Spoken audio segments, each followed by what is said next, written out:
Well, Jim, it's been a strange time for Scottish football. How's it been for yourself? How's the COVID situation affected yourself and Peterhead Football Club? For me personally, you know it's been a strange time, for everybody. But I've been busy. I've worked every day, which has been selfishly been a blessing for me because it's kept me busy. I think I'd have went crazy being stuck in the house through the lockdown or whatever. So the main thing is, that everybody's well, and you have got to take into account there's been a lot of people lost their lives through this, and therefore not be too selfish about missing football and putting things in perspective. But it's been, I come up here today, it's been 6 months since I last came, and you don't half miss it. And when you come here and you see this beautiful pitch and you see the stadium, you just want to get back to normal and start playing football again. What's it been like for the squad? Are they, I guess, like most of us have been on furlough for quite a while, but you'll be in regular touch with them. What are they? What's the attitude with them? They seem to be fine. Davy Nichols keeps more in touch with them than I do. I mean, I speak to Scott Brown and Simon Ferry, and they're okay. Some of the boys, like we've got boys like Gary Fraser and Andy McCarthy. Andy had a wee issue which has happened to a lot of people in lockdown with feeling low and stuff like that, and we've tried to rally around and help people, and Gary Fraser's been out working. He's worked non-stop and it's been good for him. So just boys that we feel as though we've had to look after and keep busy, and they're okay. I think most of them have been training and keeping themselves fit.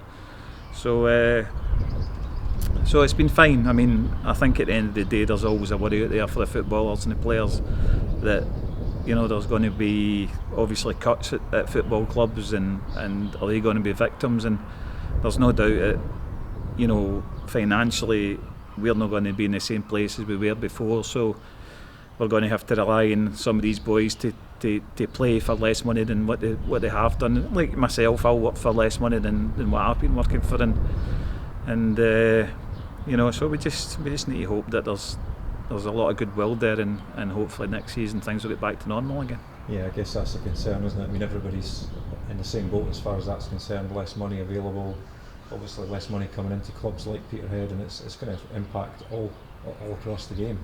Well, you can already see, I think, the impact in the Premier League teams, with clubs like Hibs and that coming out and basically saying that they're going to mothball their youth academy and stuff like that, where basically that's been their bread and butter for years. So there's no doubt that it's had a massive impact, and probably had a bigger impact than the SPL teams, than teams like ourselves.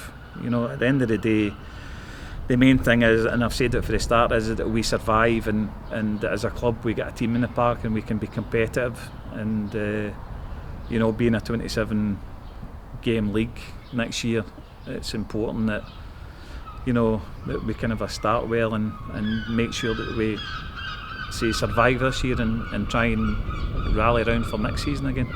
As you say, it's been announced in the last few days really that we're going to start up again in October with the same format that we had at the end of the season in terms of the league structure. I know there's a lot of talk about that. Are you happy with the 27 game approach? I don't suppose there's a lot of alternative, but no.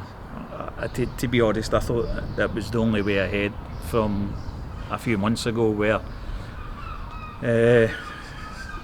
being sensible with testing not being affordable, playing behind closed doors not being affordable to clubs like us, then I think it was the only sensible solution really.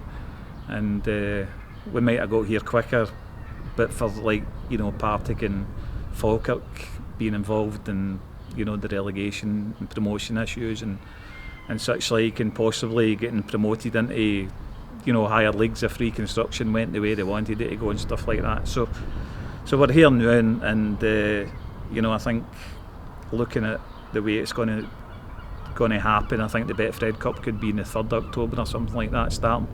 So at least we've got an idea now when we can start planning for.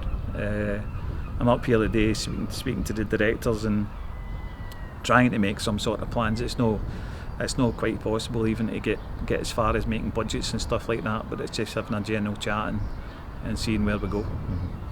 In terms of the squad, as you alluded to, I mean, it's difficult to make any decisions around anything like that. Just now you've got some ideas in mind about how you see that coming together for October. I think as a squad, I mean as a team last season, I think we lost something like 13 games with an odd goal, and I think for me I would like an experienced centre half, and I would like a striker in to kind of work around what we've already got. I think we've got a decent enough squad there, some decent players. We played really well in a lot of games last year without getting the results. So, you know, I think an experienced centre half, another striker, we could be okay. But as I said before, whether the players re-sign or no, I don't know, because really it's going to be up to them if they might get better deals elsewhere or whatever. But as I say, we're not even at that stage where we can think about even speaking to them as they're still in furlough, and we still haven't really got much idea of what our budget's going to be. So you know, there's no doubt that there was big decisions in games that cost us through lack of experience and then not killing teams off at the other end. So I think it's pretty obvious what we need to do. In terms of getting back to playing, is there any idea when you can even start get together for training? Do you play friendlies, anything like that? No, I mean, I think the way it's going, you would probably think September the 1st would be a starting date for most clubs, because they could furlough up till the end of August. So that could be your starting date, which only gives you really 4 weeks to get up to scratch, and then you'd obviously the Betfred Cup, which is possibly going to be your kind of a pre-season friendlies type of thing. So the other thing is where do you train? Is there a facility where it's going to be up to standard and sanitised and whatever? So there's lots of questions still to be answered, and you know, even, I mean, I think Scotland's in a good place as far as, you know, the virus is. We seem to have it well under control, and hopefully if we can just keep that, you know, keep that good and make sure that it's not spreading, and then we can get back to some sort of normality where, you know, we can take away the testing and we can get crowds back in to watch us.